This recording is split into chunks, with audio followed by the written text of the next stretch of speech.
In the time before the Shapers sealed her molten heart, Mount Spark raged against the world. Her anger spewed forth raw and untamed anima that took the form of giant golems who overran our peaceful lands. Born from chaos and filled by an insatiable hunger, the golems came upon the world of men like a midsummer storm, sowing fear and devastation in their wake. Seeing the plight of man, a merciful goddess was moved to pity and revealed to a brave few the ancient secrets of Anima. They became Shapers and created the first Guardians to fight beside them in the war against the golems. The Shapers were victorious, and the golem forces shattered. A plan was devised to build a vast chain of wonders to soothe Mount Spark and ensure a lasting peace. The sacred mountain's molten core now slumbers deeply, protected by the wonder of all wonders, the Heart Shield. It is this that keeps the world safe and the golems at bay.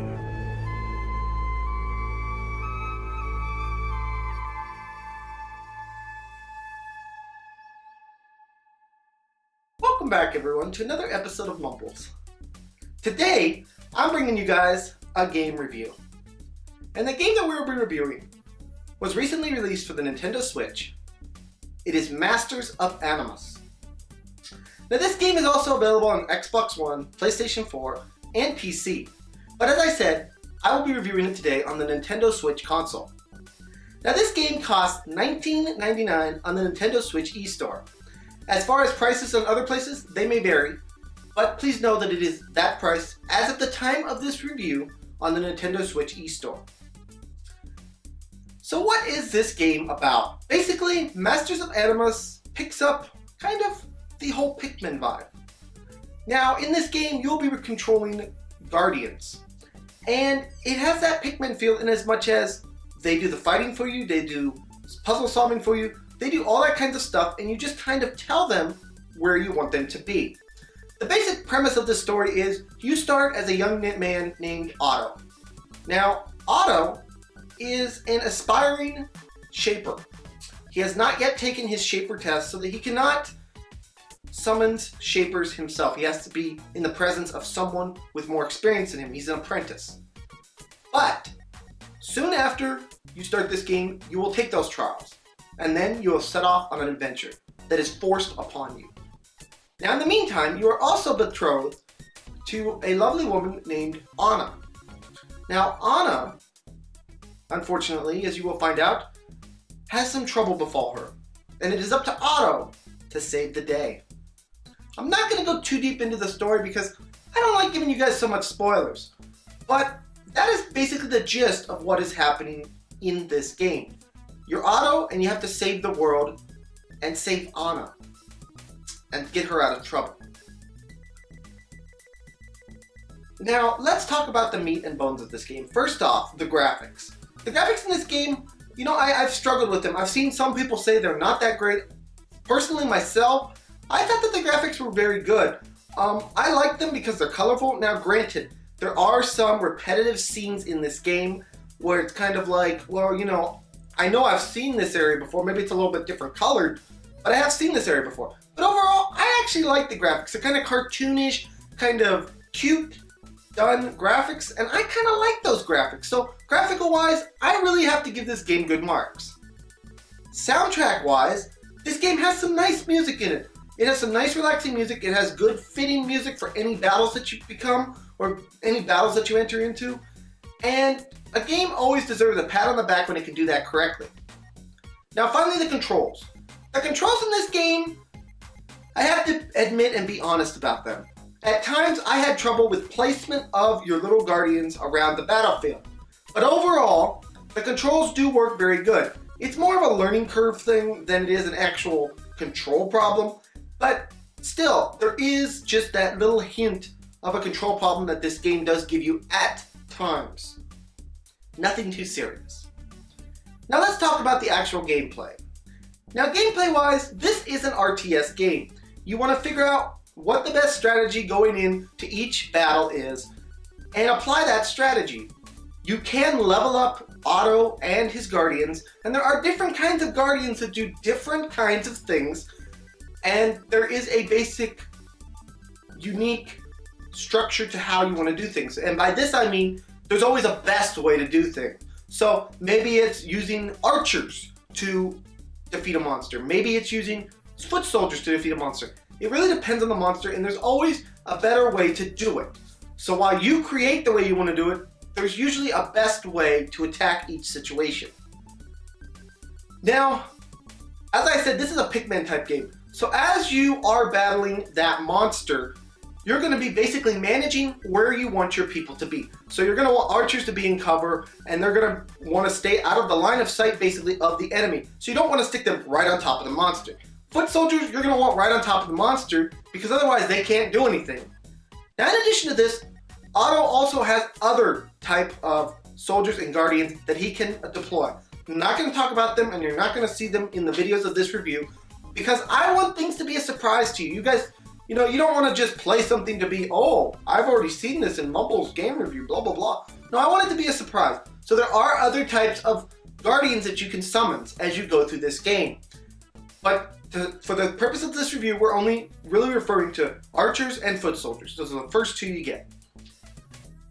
So, another thing that I do want to mention is that while you are fighting, you have to decide when it is best to deploy super moves. For example, the foot soldier super move is to basically, you press the button, it gives them the super move, and then they push their shield forward and do basically a punch with that shield. Now, this can cause the enemy to basically stagger or miss out on using a move. So there is a strategy aspect to this game, very much so. We've talked about the combat, we've talked about the controls, we talked about all that stuff, but there is one other thing that I did want to mention gameplay-wise. There are some puzzles in this game that you have to use your guardians to solve. For example, it might be hitting a switch on the wall. You obviously need to use your archers to do that, but at the same time, you might have to press or push a column to a certain spot with your foot soldiers. So you have to use your brain. The puzzles aren't too hard, but they are a nice break from the action.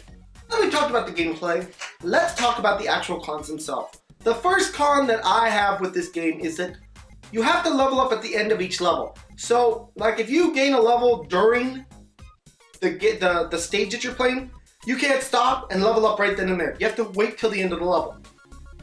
I like having more control over things when I'm playing a game like this. So I like the instant level basically. And by this I mean I like to be able to level up, pause, go into the menu, let's upgrade things. I don't like waiting till the end of stages. That's just a personal con of mine. Not gonna affect heavily on the score, but I just want you guys to be aware of it. The second con of this game is that there's no map in each area. So you can find yourself backtracking and not exactly sure where you're supposed to go. So I always like when a game puts a map in it. This is another personal thing and another nitpick of mine. I just wish they had a map so that you could kind of figure out where you're supposed to go. My final con to this game is that the time between battles is rather long at times. So you might do a battle at the beginning of the stage and then at the end of the stage. But there might be a 15-minute window in between that stage where you're just kind of walking around, doing puzzles, doing that kind of stuff. And at times I kind of wish that there was just more fighting, honestly. So really all that's up to ask is what is this game going to get on our Mumbles review? Without a doubt, Masters of Animus, you are going to get a 7 out of 10. This game provides the player with about 7 to 9 hours of gameplay on their first gameplay experience.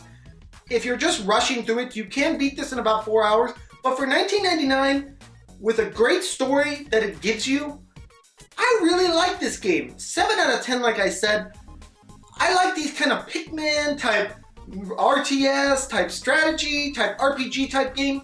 I think they're really, really unique and fun.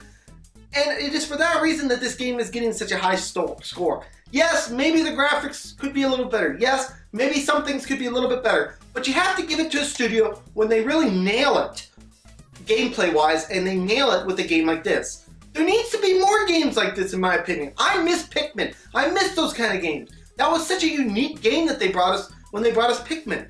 So definitely 7 out of 10. Please give this game a chance. Just try it out. $19.99. You can get it on multiple consoles. And yeah, guys, this has been my review of Masters of Animus.